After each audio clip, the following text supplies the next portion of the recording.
school is supposed to be a preparation for life. And life is not all about people that are 100,000% like you. Are we building kids that are just too soft and can't handle life? I mean, our kids are so soft today. One little thing, we take care of it for them. We think our children are the best ever, right? So our child gets read to someone, and a family says no to us. Welcome to the Learning Curve podcast, brought to you by Mishpacha magazine. We're raising children in a changing and challenging world. So let's tackle the important issues facing families today. I'm Rabbi Garfield, Manal of Yeshiva Torah Emes in Houston, and I love talking about chinuch. I'm Rabbi Ari Schonfeld, Manal of Yeshiva Katana Manhattan, Rosh Meister of Beis Sipra Manhattan, Director of Camp Aish. I also love talking chinuch, and of course, a little bit of fishing. Join us as we answer your questions and discuss the topics that matter to parents the most. Welcome back to another edition of the Learning Curve. Rabbi Garfield, onward we go. How are you? Hey, good, Baruch Hashem, yes. We're about halfway there, right? Midwinter. Midwinter is upon us. Midwinter is upon us, and I look forward soon, the next week or so, very shortly. I'll be coming to Houston. I think we have to do something there, right? Even at least make believe we're doing a podcast. We can't see each other live as I come for a very special day of chinuch. Correct, and not bring together the whole chevra with me and you and the listeners. Yes. We'll find a way to connect. Yeah. Find a way to connect. So, Baruch Hashem, I think before we begin this episode, we should let the listeners know that Amir Hashem, the next episode will be something we haven't done before. Maybe it's a little bit brave of us. And that is respond to the responders, right? So usually we deal with questions that we get, and then we try to answer those questions in the best way possible. Often people have thoughts on our thoughts. And so I believe episode 8, which is the coming episode after today, after this one, will be us reading some of the responses from some of our listeners.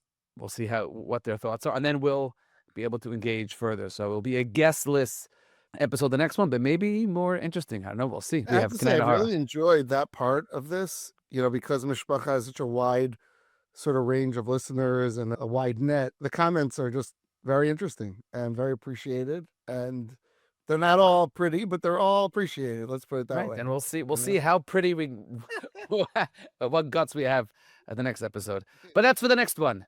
But now we have actually a very exciting episode tonight, and a very special guest that we'll bring on soon.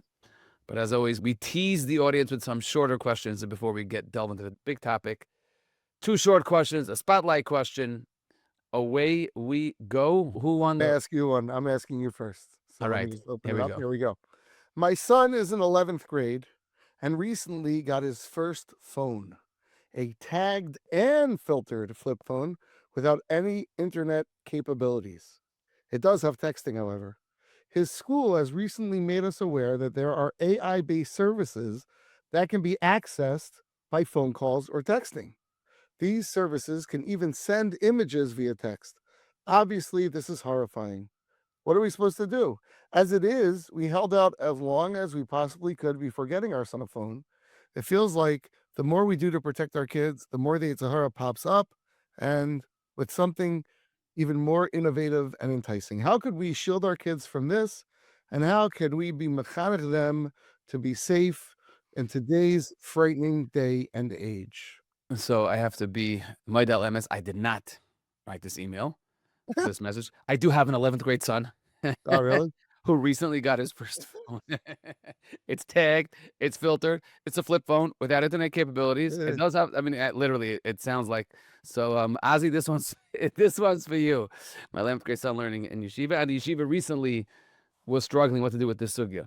So it's funny because, but it usually takes a few days from when the episode is recorded until it goes live, until we drop it. It could be by then the whole world will be changed, right? Right. The world of AI is a rapidly, changing. It's a brand new world for all of us. I know that recently we had a meeting of Manalim, right? And this AI came up And the response was, the 35 of us on this Zoom call was, I don't know. Right?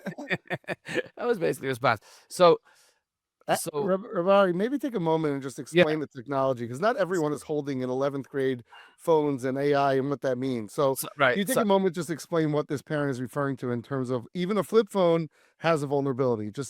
So I'll tell people explain to what the that best of means. my knowledge. I'm not a techie, but to the best of my knowledge, there are two potential pitfalls of a non-internet tagged, beautiful phone, wonderful phone. I mean, assuming as beautiful as phones can be. And that is, number one is that AI has call-in numbers. And you could call in these numbers and really ask any question in the world, whether it's ChatGPT, any question in the world. Now, they do have their own internal filter as of today. They are debating that, apparently, of whether taking off the filter. If that happens, That's the ChatGPT brand. their own filter, not a Right. tag filter, which obviously Right. their filter is not a No, what I Yeshivish mean is there level are filter. multiple AI-based call-in numbers besides ChatGPT brand. Right, but I think the AI mothership, whatever that means, AI in general has some sort of filter. I think maybe by law, I don't know. But as of now, but the filter that it's on is definitely not a filter that would suffice in any of our homes. So challenge number one is your son can call any number, whatever these numbers are, and everyone knows them. I don't, but I imagine every boy does if they want to. And they could ask it any question. You could ask it the weather. And if you're having a fight with your friend over, I don't know, who won the World Series in 1986, and you're not a Met fan and you don't know it's the Mets, you could ask it that. Harold Strawberry. Right. Yeah, Yeah, go ahead. But obviously you could ask it any question, which Like is concerned. who else? Which is concerned. They beat Houston actually in '86. Oh, really? New York beat Houston. Yes. I wasn't here yet. It's okay. So, as a matter of fact, small anecdote. This is before AI. So just before AI, last year, I was talking to a bunch of yeshiva guys, 11th graders, and these guys said, "We follow sports in yeshiva. Good guys." And I said, "How?" And they said, "Well, we usually listen to like the ninth inning of every night." And I said, "After night's it." I said, "How do you do it? Like, what do you mean? There's a phone number." And I said, "What phone number?" And his last name starts with an H. I'm not going to give any other information, but he told me about this phone number. And he's like, "What do you mean? 732 extension 487-353.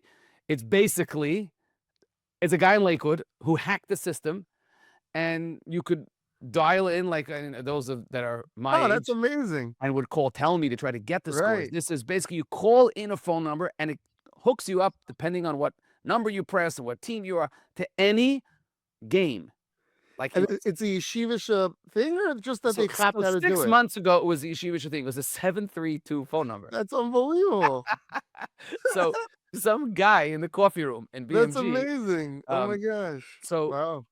So that was, but that's right. level. This is much more than that. This is obviously on a certain level of limitlessness. Now there is I think, a little bit of hysteria about bots and robots and relationships. You can call and get friends with AI. I did polling with a lot of the Yeshiva Bachim that I know, my staff in camp, and they all laughed at this concern. As anyone who is doing that has maybe stronger issues, but definitely there's a phone number that you can call to with your own phone. That's level one. I think the more immediate, frightening concern was that if your phone has the ability to text pictures, then you can text AI, make a picture of me, whatever, at a baseball game. And you send a picture of your face and it will give you choices of, do you want to be strong? Do you want to be skinny? Right? Like that. So obviously you can use your imagination, who the me is, you can make up anything you are. And the pretus that this just that's basically on your phone, on every phone that has the ability to text pictures. That's the legitimate, real fear of that. My son, who I have this kosher phone, and really they can do anything they want with it. Again, it's quote unquote filtered, but it's not a filter that any of us would allow in our home. So that's real legitimate concern. That's just to educate everybody. That's so a small education. I'm probably making some mistakes. I'm probably not saying it properly, and people. But that's debate. I have 3 bachrim in my house, 3 boys that all have filtered phones, and that seems to be the concern. Okay. So the question is, what do we do about it, right? So to go ahead and say, something you can never touch when everyone's home for the Hanukkah party, and you're making these funny, whether it's a gramin through AI your parents are doing, or obviously at work, or it's just here. And I'm not explaining that technology doesn't matter, but it's here and it's not going anywhere, but it doesn't belong in our yeshivas. I will just share with you what my son's Rebbe said. and that is, and I'm just going to, I guess, quote him, and that is of Shimi Epstein. His father's of Kalman Epstein, Rosh Yeshiva of Shara Torah. So Shara Torah found out about the new AI technology, collected all the phones in Yeshiva, and are trying to filter it. Now, there's a new phone trying to come out that automatically blocks and continuously blocks every single new AI phone number, and that doesn't allow text message for, pictures. They're trying to, they collected all the phones, and he, in the shir, these are Besmedrish guys, these are not ninth graders. He said, and I'm just quoting my son, I hope I'm saying it right. He said, I am not saying there is no place in the world for AI. It's technology, like every technology. It can be used for very good. It can be used for very bad. Many of you will use it in your life as you get older, but a yeshiva is different. Yeshiva is a teva, and our standards are different. And we're trying to eliminate every single passable nisayon for you here in yeshiva. And for that reason, we can't have something that has potential good in it, but it's too dangerous for the teva of yeshiva. That was the shmooze that were given yeshiva, and they collected all the phones, and then they're trying to figure it out like we all are. So I do think right that now the phones are under lock and key, so to speak. so they were on the lock and key till Hanukkah. Then some of them they took off the pictures and the ability to send pictures. And once they weren't able to, they're getting them new phones. They're busy with this, afentish, like now. I was talking to another manal of a big yeshiva about this, is connected to our family. And they've always had a different mahalach where they have their own phones that they give the boys, and they turn on and off. They're able to turn on and off texting, so that during the Zman, they don't have texting b'chlal anyway. All right. They have phone calls, though. You could always make phone calls. So, Right. So we were talking about it, and they were explaining to me that, like, listen, texting is not a problem because they just could turn it off. Okay. But the phone call part, Right. And that's different. No, what did your I don't have an person answer, but I'm just saying, connected to at least that half is less of an issue there. But the question is, to this parent, we have to. What do we tell the parent? Yeah. We tell the parent that you have to do two things at once. You do not want to give your son a device that will force him to be Amid bin Nisayan. And we try as much as we can to limit our exposure to our bachrim and to our boys, and of course to our girls also, in what they have easy access to. And so that's, first of all, yes, you have to stay educated and stay ahead of the curve, and that's Aleph. On the other hand, or maybe at the same time, we have to work not with just the negativity of the horrors of technology and the horrors of AI, but the more that we can build the person, and the more that we can build the person from within and create strong, proud yeshiva bachrim, so then they will be able to face these nisyanis that are flying at them from, every 2 days, a different nisayan. I think 30 years ago, the concept of a cell phone, forget AI. If you would have told 30 years ago that yeshiva bachrim are going to have cell phones in Beis Medrash, and some Beis Medrash don't let, that would be crazy. You could call anyone anytime during the day. You could go outside, right? So a little bit of ein kol chadash tachas hashamesh, and yes, AI is a brand new frontier that's terrifying, but like everything else, we have to try to control it to the best of our ability, and at the same time, don't allow it to create the narrative. Oh no, the world is no. Teach healthy boundaries. And why are you laughing? All at of me? you who are thinking, Why are you Rabbi laughing? You're Schonfeld's laughing. not Why are you answering laughing the at me? question. They're going to write us. You're right. Right? Schonfeld's avoiding the question. He's not answering the question. I have something to say to all of you. You're right, but it's a hard question to answer. Meaning, he's saying balance, seichel, chinuch. Right? I mean, essentially, what are you going to say? I mean, right? Am I misreading what you're saying? It's a chinuch sandwich of all the pieces of chinuch. It's a chinuch sandwich, all the Voila. pieces. But what I think is, is important to avoid is this notion of AI is the worst Yetzar of all time. Period. End of sentence. Klal Yisrael has to run away from AI. It's the reason why there's gullus. There's something that is here in part of the world and part of everyone's home, and within 2 years, and I'm not a tech guy at all, it will be in your fridge, it will be in your car. Yeah, right? 2 years, two Right. months. Right. I don't think anyone thinks. I mean, it's misguided to say almost like there's no AI. AI it's like saying there's no electricity. I mean, it's going to be part of everything. The question is a bacher. How you balance trust versus opportunity versus the reality versus chinuch. Right. I thought it was ironic. I don't know if you saw one of the phones that's being, shared as a potential It's remedy. called It's called the trust. trust phone. I But I was I thinking, guessed it. yeah, I was thinking I that's think an it interesting might stand name. for something. I might stand for something, Okay, but yeah, that is quite I thought ironic. that was a funny name. Not that. But Listen, yeah, but uh, ain't other nemen alatz, yeah, I'm not saying anything. It's you just never fun. trust low rise and ain't right. Ad yoy Yeah, moisei, so yeah, we're not supposed to trust 100%, ourselves in 100%. these sugyas, and we're supposed to do the best we can. Yeah, that's Okay, let's move on. all right. Question number 2. Dear TLC, I have a question for the learning curve. I really enjoy listening to each episode. Thank you for putting them out. That's not the question. Okay, thank you. A little bit of a long one, but let's see if you can That doesn't pay even attention. sound like a butt. That sounds like a real. No, A it's a real. way for us. It's a way to get us to read it. So, what is a parent's responsibility when it comes to giving a consequence to a child at home for a behavior that occurred in school?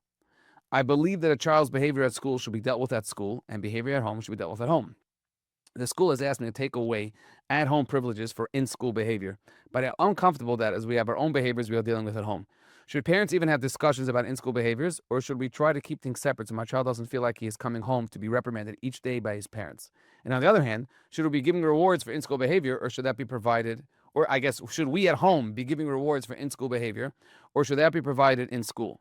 School is not an easy place to be for my child, and I sometimes wonder if home and school should even be kept more separate. That's a good one. That's a lot of layers there. That's a very good question. Okay. Okay, And and on to a spotlight.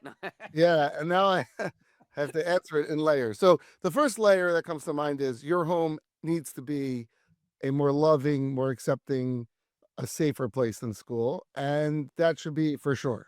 So the idea, I actually was just talking to someone who had a very rough childhood. He goes like, they hit him in school, and then he came home and he got hit for being hit in school, and like, Right. how, like, no. So it's not that. But the alternative of saying that what happens in school and we don't have anything to do with it, I think is taking it a little too far. I think that parents have a role and a responsibility and an opportunity to process what's going on in their child's life. It's not about beating them up. It's about what's going on. Let's talk about it. Let's figure it out. How can I help you? Just to say, oh, you got suspended. Well, that happens in school. Let's just leave that. I think that's irresponsible. A parent has to say, what's going on? Why is that happening? I don't know if you also need to then come up with consequences at home. I guess if you feel the kid's not taking it seriously, maybe, but assuming that the consequence in school is significant, I don't know that you dafka need to come with consequences, but to ignore it and not have conversations about it, I think is a lost opportunity of chinuch. So I feel strongly that, and this has happened, Baruch Hashem, because we don't like when the kids, get in trouble. But I would say Baruch Hashem, that when there is a serious consequence in yeshiva and I speak to the parents, they'll ask me, which to me is the most important piece that I think is almost missing. There should be a partnership and a real working partnership between the yeshiva and the parents. Hey, my son just got in trouble. Whoa, what do you want to do to make home? Do you want, like, for my son, usually he's allowed one, tonight is pizza night. He gets extra pizza. Should I? And depending on the scenario of what message I want the parents to give or what I want the kid to feel, sometimes I'll tell the parent, like I'll tell you, bothered in yeshiva, kid got sent home middle of the day. And his parents pick him up right now. I don't know, he threw a snowball at the teacher, right? Let's say. Parent picks him up, takes him to have ice cream, right? So I don't think that's what I mean. It's Tuesday. We go out for ice cream on Tuesday. No, I think there's supposed to be an understanding that the school and the parents work together. And if you have a strong relationship with the yeshiva, if you don't have a strong relationship with the yeshiva, then probably you don't trust. It sounds from this parent that Right. whatever happens in yeshiva, that's their deal. Right. I can't tell you I agree with it. They want to take away his recess or what, I don't know, probably something bigger than that. They want to give him a detention. Let's say it could be the classic example. You get detention for cutting class or being chutzpahdik after too many times when he comes home from school. I would hope that if you have a proper functioning and working and healthy relationship with the yeshiva, then you're going to sit down with the manal or talk to the manal and say, hey, when he comes home tonight. And the answer is, sometimes I have had parents that I have said, we beat him up pretty good in yeshiva, obviously figurative speaking today. I think he got the message. Matter of fact, when he left my office, I gave him a little fist bump, even though he got detention. And I'll do that often. A kid will get in my office for a serious reason, and I'll end off with some type of, hey, by the way, one more question. nice, you're playing football at recess today. You're the quarterback. I could just like as if letting you know that you're not Soften puzzling it a my little. eyes. And I'll tell the parent, hey, I think he got enough.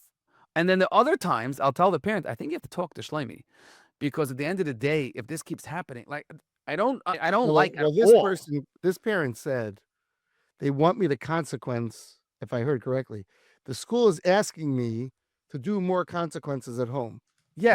Right? So to me, I can understand that telling a parent whose kid is doing no work, right? No work in school. None. Let's say he's flunking and we feel that he's flunking and he should be held accountable. And I tell the parents, listen, he's allowed of video games on Sunday nights, not this week Sunday nights, no video games, and he's studying again for that math test. Now, I have a hard time with that. I mean, I don't, it pains me to argue with you. Pains me.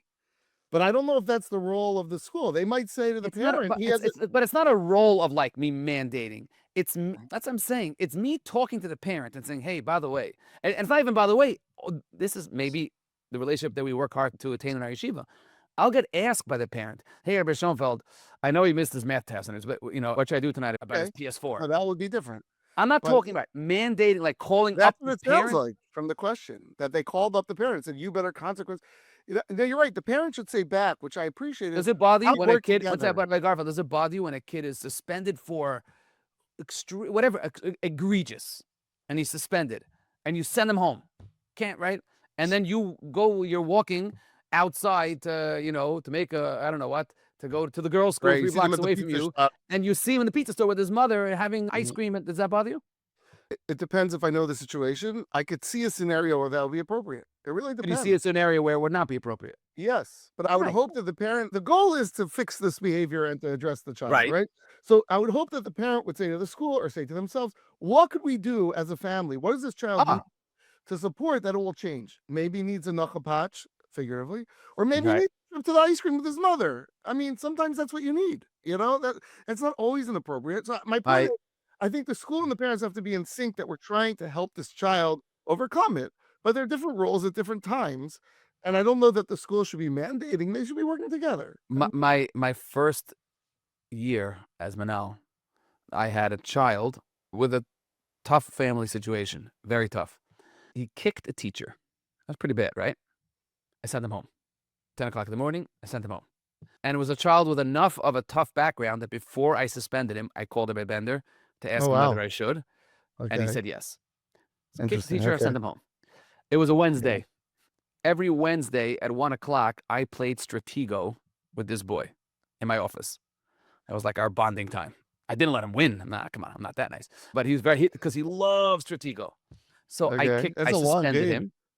I suspended him. Yeah, we would save. And then 3 hours later, I knocked on his door with a box of Stratego to play Stratego. Wow.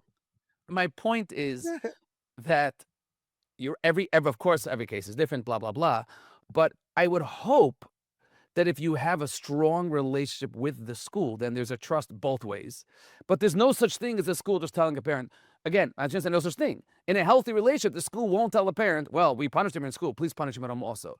There would be that conversation of your son has to hear the same message. That's, I think, school's concern, is that parents ignore the messaging that we're trying to give. And if I'm telling you, it's so important for your son to have this and this message, and then you don't give it at home, that would bother me as a yeshiva. It comes down to trust. I've had situations where, my children have been in environments where I don't necessarily trust the judgment of the adult. And in that case, it's very important to provide support to your child. I'm so sorry that teacher or administrator mistreated you. Yeah, but that's not this child. This child is. Right, this child is the school. Right, you're saying that the school punished the kid. The parents are saying, why should I punish him at home also? The answer is, of course you shouldn't, unless it's part of the process. Right. But then you should never give a kid a punishment unless it's part of the process. As a general rule, would you assume that usually parents need to come down strong at home or not? As a general rule, I would hope that if something really happens in school that deserves a serious enough consequence, that the parents are told about it, right, and are spoken to, then when the kid comes home, the kid should not feel that his parents don't care. I'm not saying that they don't have to give him another consequence, but no, here's the but. The but is that they have to unpack and explain the real trouble that he got Right. in and why that's not okay and yada. 100%. But if part of the and this is why it's so important again to have that relationship with yeshiva. If part of the process is that there's things that are going on at home that are inhibiting this, and the school's like, by the way, when he comes at home tonight, he cannot again play a video game because the last 3 times that happened, he failed the test on purpose. And then if you trust the yeshiva, then it's all part. Then it's kula misa richti, as the Gemara Makkah says. But I hear. Okay, I think we're closer, but it's fine. I think it's okay. I think we've done that justice. And the bottom line is that parents and the school ideally should be working in sync and supporting each other. Just one little anecdote as we get ready for our next guest. Just share it because it was a positive thing for me. And I was a kid who got in a little trouble, as we've discussed. Nothing horrible, but there were times when conversations had to be had between me and my parents. And my father had a very interesting technique that worked for me as a kid. We would go into my room and he would lie on my bed and I wouldn't be on the bed. I'd be on the floor. We're talking about 1, 2, 3, 4-year-old, like, I don't know. I used to play games. I don't remember why. okay. You're remembering things that happened when you were 4 years old. Is that what's happening right now? No, I meant 1st, 2nd, 3rd grade, 4th grade. Wow, I got very excited. The younger grades. Anyway, sorry about that. Anyway, he would turn off the lights. So I didn't have to face him. It wasn't like embarrassing. I don't know how to explain it. It was dark. And he would say, let's talk about what happened today. And we would talk about it. But because it was dark, it was so much easier for me. It was an interesting technique. It was easier for me to talk about it without feeling like attacked. And so I remember it happened a few times, but the conversations were much more, I didn't have to be as defensive. I just remember that. So, just putting it out there when we're talking about what happened in school and getting in trouble, I'm just reminded of that technique. That sometimes when a child feels like they're attacked at school and they come home and they're attacked at home, it could put them into this defensive mode and not really open them up. So Beautiful. interesting thought from my father. Beautiful. And now we move on to the spotlight question. And it is our covet to welcome Rabbi Yosef Sonnenschein from Waterbury, Connecticut, to the learning curve. Rabbi Sonnenschein is the Rav of Bnei Shalom in Waterbury. He's the Benahal of Beis Medrash LaTalmud in Queens, otherwise known as Landers, in Queens. And he might not know this, but he's a Rebbe to hundreds and hundreds of Yeshiva Bachrim who listen to his shiurim. My sons are guilty as charged and are Talmidim through, shiurim from the Zayt. So, my sons are also Talmidim all through Camp Shoresh, Camp Heller. We've all benefited from my sunshine. I'm thrilled to be able to meet you. So this is very exciting. I'm very much looking forward. Thank you so much. I'm going to start with the question that, we have here about a gem of a daughter, and we'll use that as a stepping stone to what we want to talk about. So my gem of a daughter was just rejected from seminary. She was set out on going. She did everything right her whole life. She got great grades, has amazing midos, does so much chesed, and her teachers love her. And now she's slapped in the face and is told that even that wasn't enough. She literally followed the recipe. Be a good girl, follow the rules, do what you're told, and you'll get a good seminary and you'll get a good shidduch. Why is it okay that schools have decided to put everyone in a box, then shrink that box so small that unless you're literally perfect, you don't fit? Whoa. That's heavy. Yeah. Wow. You can hear the pain in the question. You sure can. Wow. And this is not, this type of thing with not getting into seminary, I guess could apply to not getting into yeshiva. Sure. To other things as well. Like camp. I have to tread very carefully. I'll get those. I'll let you speak first, and then I'll discuss some of my challenges. I find as a parent that, it's hard for us to watch our kids go through things. But I find that for some reason, I don't know if you have this experience, it's harder for me to watch my kids go through emotional pain than even physical pain. It's just hard to watch a child deal with rejection. It's torture for the parents. And I think it's important to realize that there are really 2 questions here. There's how do I deal with the rejection? And there's now what do I do for my daughter? I don't think, unless I'm misunderstanding, I don't think we're here to change the system. I think we're here to talk about chinuch and how we could be the best parents that we could be to daughters or sons who are in a system that sometimes part of it is that there's rejection. I think it's very important because really goes more than just who's in pain. A parent that's child is rejected, a lot of times it's not the child's rejection that's on the table here, it's the parent's rejection. The parent, my daughter was rejected. And a lot of times, Rabbi Schonfeld, you probably have dealt with this, there's like an incredible anger. Like, how could it be that you rejected my child? So I have to, anyone listening to this who, I'm going to try to tread this very carefully. Yes, it really, in my camp, and Baruch Hashem, I have a camp that gets filled quickly, and people try to get in, and sometimes they don't, and sometimes even they were in camp the last year, and we think it's not the right fit for them, and that conversation never goes well. There's no such thing as a good reason, and I'm not here to push away. I'm here to the most uncomfortable moments for me are taking that phone call from a parent. Why didn't you take my son? And how dare you not take my son? And my son now has to face the fact that 3 of his friends got in, and I don't have easy answers. We try the best in the world of chinuch to make the best decisions we can. But yes, that is an angry, it's a hurt parent, and I don't have what to say to them. I don't have good answers to them, which is why you're on. Yeah, but not, Phil, just in terms of the question, I think that the first thing this parent needs to do is to get a hold of themselves. I don't mean this in a negative way. I know what it's like.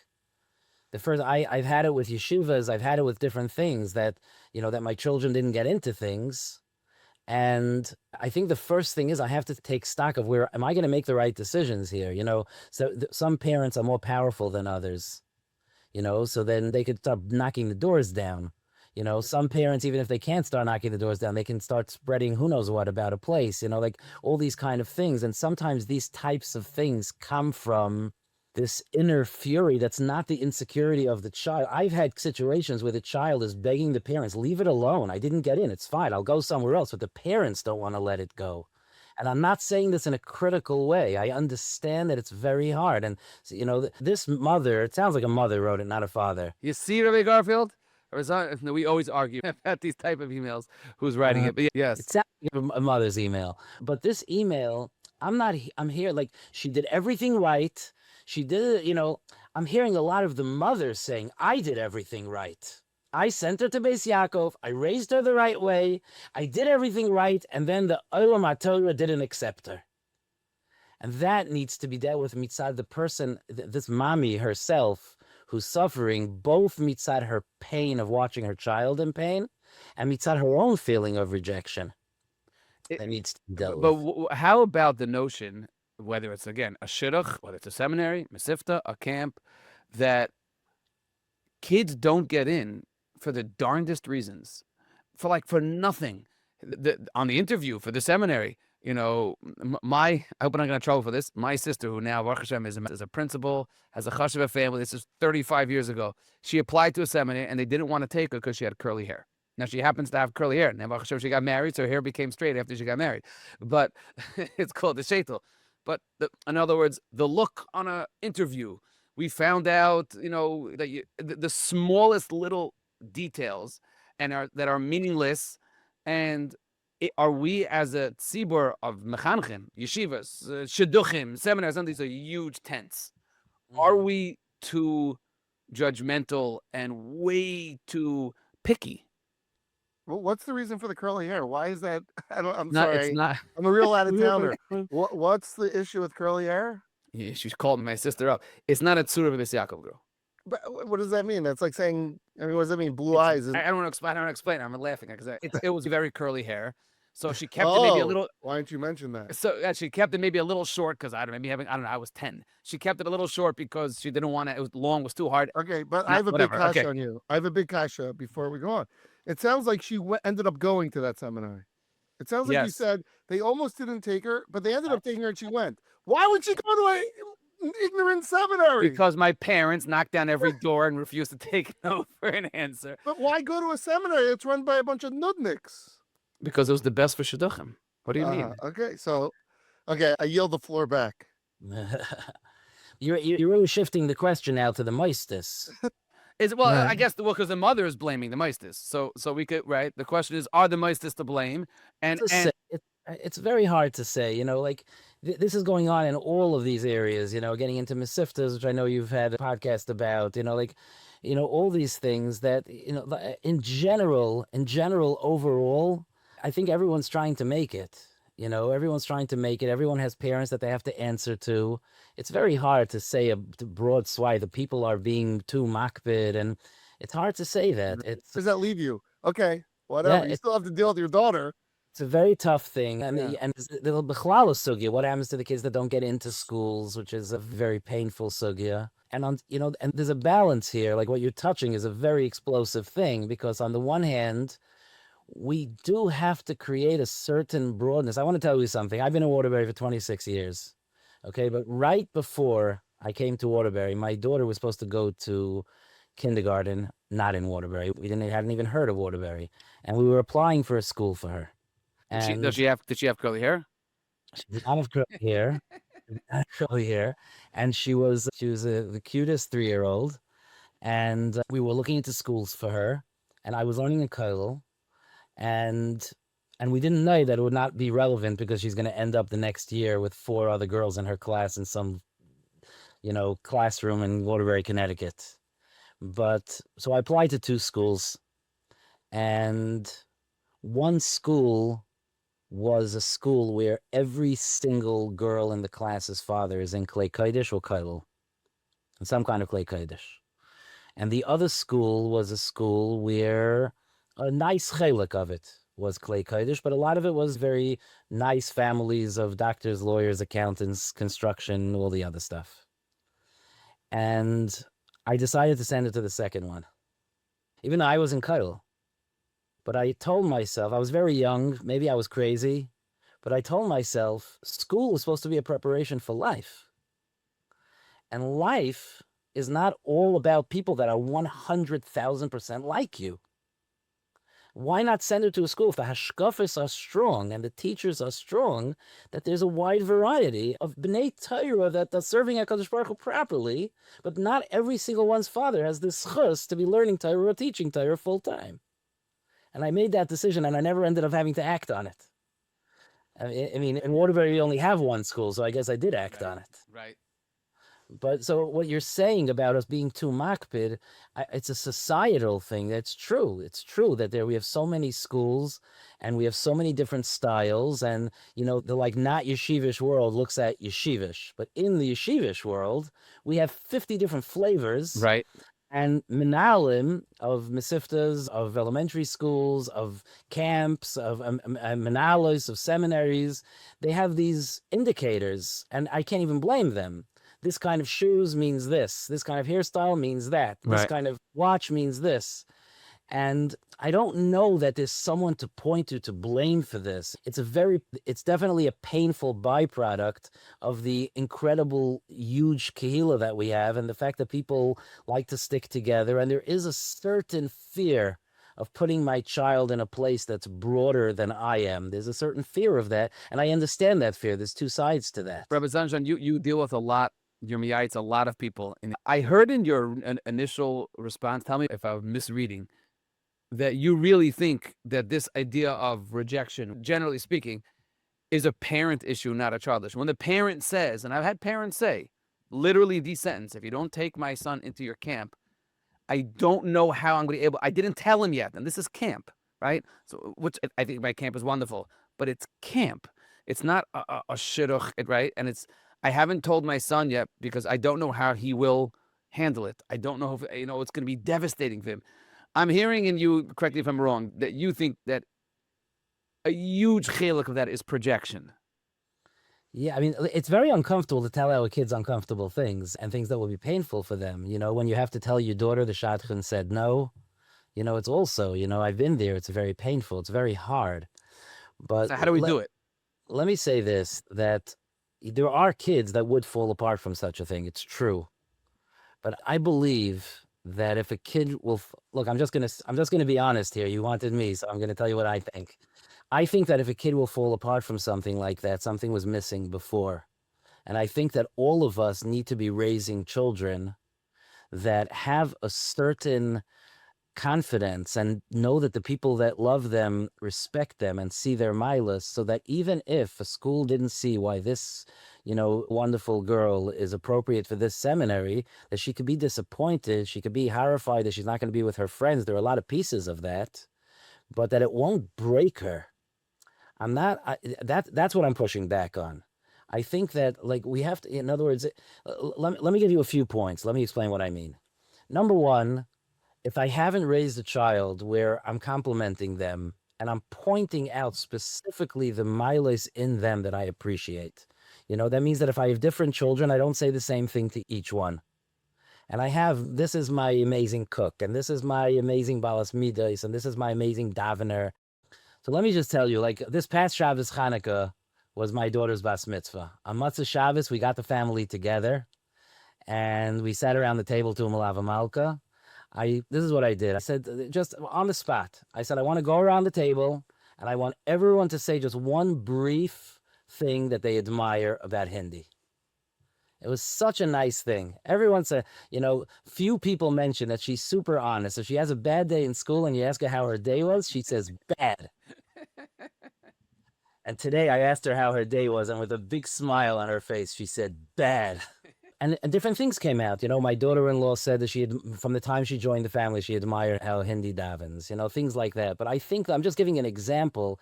Kids need to grow up, not just being told I love you, and not just being told you're amazing, you're the best, you're 100%, you're the king, all these compliments. They need to be told what? You're an amazing listener. Things like that. I think that builds a certain muscle inside a kid that if they're rejected, there's already a lot there.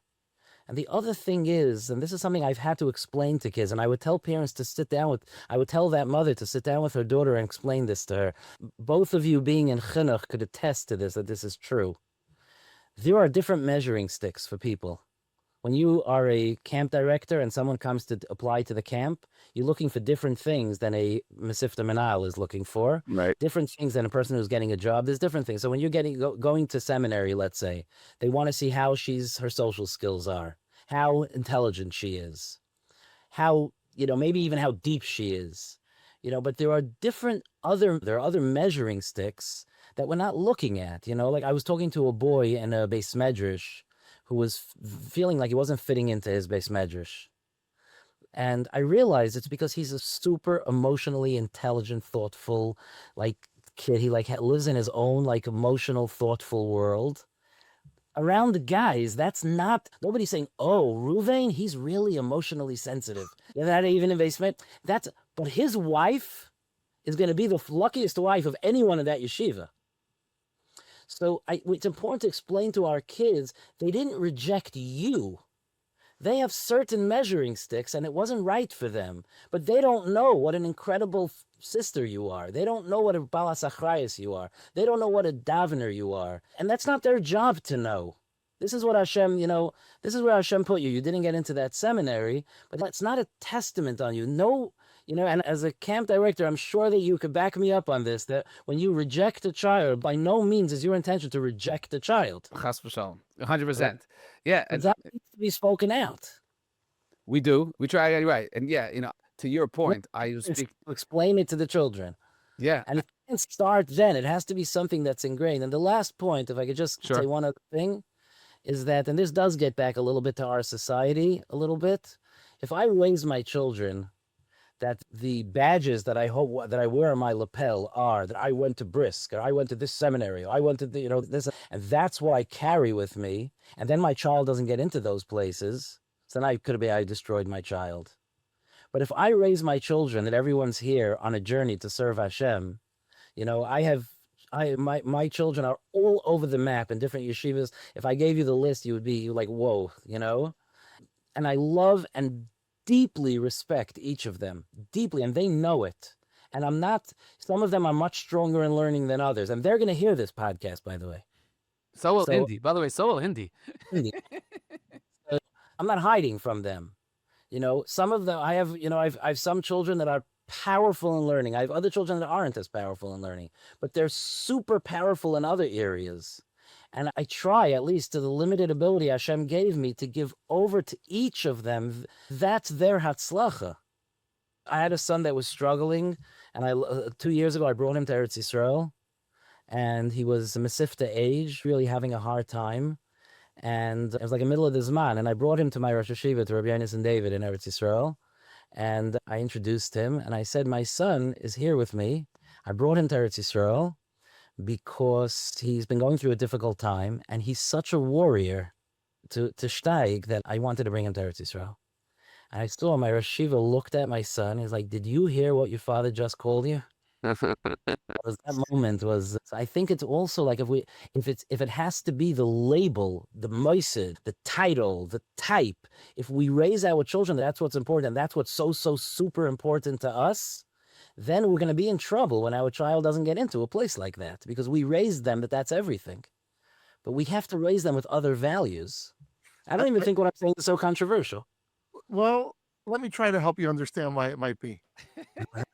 That's what Raphael's here for, ladies and gentlemen. That's my job. The word that you're talking about is resilience, right? Building kids with a level of resilience that they could deal with life's troubles and foibles and not get rejections and stuff like that. And there's this constant dialogue going on in the world of chinuch between setting standards, making expectations, pushing kids higher, holding them high, saying that, we strive for excellence. And in contrary, saying, we love you just the way you are. You Zusha yourself up just fine, Don't do a thing more. Don't do anything more. And I think that's where I would maybe push back and try to understand what you're saying better, because you're saying we go say Hindi, you're so special. Does that really build resilience? Does that really teach Hindi to, take care of life's troubles? Shouldn't we say, Hindi, you stink, and then she'll really be built up? Obviously we wouldn't do that, but you know what I mean? So are we building kids that are just too soft and can't handle life? I mean, our kids are so soft today. One little thing, we take care of it for them. I have a friend who said that a great line. He said it used to be the helicopter mom, right? He said, we don't have any helicopter moms. We have snowplow moms. And that they don't care who they're blocking in, right? They don't care whose mirror they're taking off. The second anything happens to their child, they snowplow their way in. They say Chaim Brisk didn't say anything nice, he that didn't express love and all this stuff. That's an extreme, okay? But are we too soft? Are we making this problem ourselves because we're so scared that our child might go off the derech or something? I think that's an important conversation. I don't think it has to do with this conversation. In other words, I think that, and we should talk about that, but I think that this type of teaching my child to understand who they are, like the Baalei Musar say, that it's bad if a person doesn't know their chesroinus, but it's even worse if they don't know their milas. Right. Our kids have to know their milas, and they have to be given milas and values that are important. You're bringing up a little bit of I understand that it's a very related topic, but you're bringing up this thing, like in today's society, we're so affirming everyone, and we're so being, accepting, and we're so, being loving to everyone where they're at, that are we just creating a world where you're doing nothing? And the truth is that it's a very serious, maybe this is the tough issue of our generation in some way, in terms of the chinuch. We have a lot of issues, but just in the interaction, it's where we used to have a very strong chinuch, and then we kind of shifted over, and I think we're struggling to find ourselves a little bit.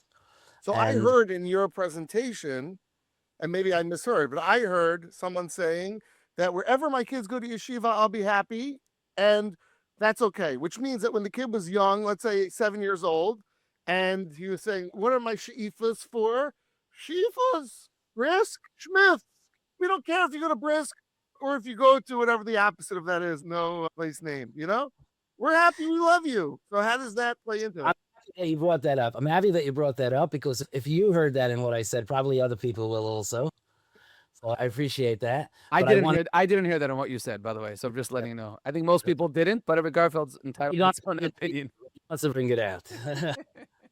But because, and I'll tell you the difference, and it really is fundamental. I really am happy that you're bringing it out, because it's very important. I am not happy wherever my kids go. Absolutely not. I'm not happy wherever they go. I'm happy when they go to the place that's right for them. And that's a big difference. Different kids have different abilities, different challenges, and have to surmount different things. I happen to have right now a son in Brisk. by the way. Aha. I improvise. Very I proud should of say it you. on your And by lapel of a Sonnenschein, Sonnenschein. I'm very proud of you and the Rebbitzin. Don't say that. I want to tell you something. I have different children in different places. When my son got into Brisk, I sat down with my wife and I said, we're as proud of him as we are of every one of our children for being in the place that they belong to be. I'm not buying into that culture. My son got into Brisk. Had he not gone to Brisk, that would have been a disappointment for all of us because he belongs there. And what happens if he didn't get into Brisk? We were very worried for him. That would have been very painful for him. And I spent a lot of time on the phone with him talking about that. You should know. We discussed that, and we discussed exactly some of this conversation. We discussed with him to accept that's the Ratzon Hashem, and to know that it's not paga v'naga to his greatness and learning, and so on and so forth. My point is that and this is a big deal. Garfield, I want to tell you an incident. I actually said this, or you're talking about your children. I said this over once in a Q&A. That, so this son that I brought to Eretz Yisrael, this one that was struggling, so we used my warrior. Yeah. So we used to have this back and forth when it was hard for him to get up. Now he was struggling with anxiety and so on. It was really hard to get up. So we used to have this thing and I would say, okay, get up right now. And he would say, and any parent is familiar with this, he would say, I can't. This is exactly what Rabbi Garfield, what you brought up. It's right here. I was like, what do you mean you can't? You have 2 feet, get up. And he would say, I can't get up. I'm telling you, I can't get up. And I feel like saying, if I put a gun to your head, you would get up. So you can.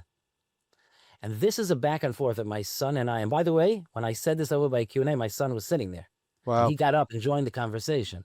Was that, you said the gun line to him? I didn't say it. That could be in schmoozing. I said it. I wouldn't like that. Right. And we had this tug of war. We did have this tug of war back and forth. How much can I understand what his limit is and how much to push him? And I want to tell you something, and that's Rabbi Garfield. This is why I'm very sensitive to what you said. If we don't push our children where we should, it's not just that we're failing them. They are going to come back to us with tinus. They're going to come back when they're 30 years old and they can't hold a job and they can't learn a Tosfos. They're going to say, where were you when I was a smart young kid and you weren't pushing me to learn? Kids of course, need to be told to learn and need to be encouraged the right way and so on. Nobody should misunderstand me, the right way with the right chizuk, etc., etc. But of course, there needs to be boundaries and gedorim, and they have to, and so on. I mean, look at the Lashonis of the Rambam and so on. It's very strong. On the other hand, we also have to really understand our children and know what the limits are. And sometimes, sometimes a father and mother will go at it about this. My wife and I have done this many times. And we've had back and forth, where one of us is taking the more hard line, get that kid out of bed. And the other one is like, I'm the Waterbury one. I'm usually the one saying, let's understand him. But between the two of us, and we've gone for hadracha also, ein chavush mater atzmai mibeis ha'asurim. We've gone to ask other people eitzes as well. And I'm not just talking about my warrior. They're all warriors. I have a son in Mesifta, going through his things. And Baruch Hashem, he's a Mitzuyan and he's doing great. But each one has their challenges. And I think this is a kilkul in our generation. That's why I'm sorry, I'm excited. You're going to have to cut me off at some point because we live in a world of either or. Either I'm sitting with long hair and a guitar and just going on and on all day, not doing anything. Or I'm sitting over a Gemara the entire day, this and that. If someone sings a nigga, I'm like, Brittle Torah. Those are my 2 choices. There has to be such a thing as carrying both tzedadim, where to the extent that I could push, I want my children to strive for excellence. I want them to be the top of their game, but I want them to be the top of their game. And when they're doing their best with the kaiches Hashem gave them, I want them to truly feel accepted and proud of themselves. And ultimately, even if I think they could do better and they don't, ultimately they have to know always that I love them and accept them. But that's part of the tug of war of chinuch, is that I have to try to push them to excel. Am I?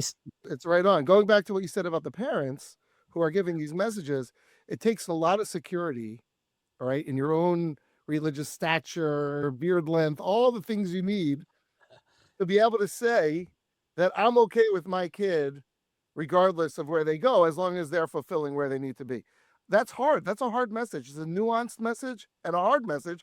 And, for a Rav or a mechanech or whatever, to say that, and I also feel that way. And I have kids also in a wide spectrum. We could compare notes whose the spectrum is wider at a different time. But Maybe we should ask like, about Sonnenschein for his 8th grade report card, Rabbi Garfield. oh no, I'm sure I outdo him on that. But anyway, we could say that, but I think that people who are softer or who don't have that level of confidence, it's a really hard thing to do. Yeah, it's very hard. I'm gonna say something strong, and then I'll get softer. Okay, Go it's for it. very hard, but your children's lives depend on it. Right. That's first of all. But parents shouldn't feel like they're alone. They should reach out to the machanchim, to their rabbeim, to their rabbanim, and they should get those people that could encourage them to stand strong.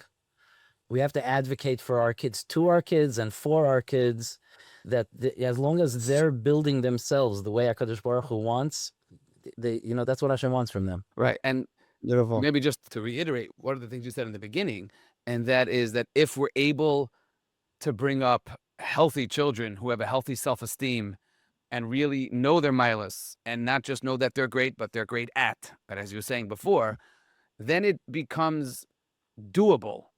That when you don't get into a seminary or to yeshiva or to camp or to shidduch, the triage afterwards of just because you didn't get in, don't let them define you. You have all of these just because they said no, they don't whatever. It becomes doable. But as opposed to just in the moment saying, stupid yeshiva, stupid camp, stupid, seminary. 100%. 100%. Rabbi Sonnenschein, that was really very inspiring, very Yesodistic. I think what we covered are very important Yesodos for every parent, because we don't know what the direction our kids are going to go in, and there is rejection coming, or maybe not, or maybe yes, in different places. And children really look to their parents as a guide of confidence and belief in them, and how that parent navigates it really makes a huge difference. Right. And as you said right just previously, parenting is not easy, and it's not easy. And it's so much easier to play my child is a victim and I'm going to blame the world and get angry at everyone when he or she doesn't get into whatever place you're going to get into, when invariably for Ruba de Ruba people, super people, that rejection is going to come at one point in their life. My children are not in shidduchim yet, and I say we're still in the innocent stage. And I wish slacha. Yes, thank you. And me and my wife talk about this. We're like, we say this, could you imagine? We think our children are the best ever, right? So our child gets read to someone and a family says no to us.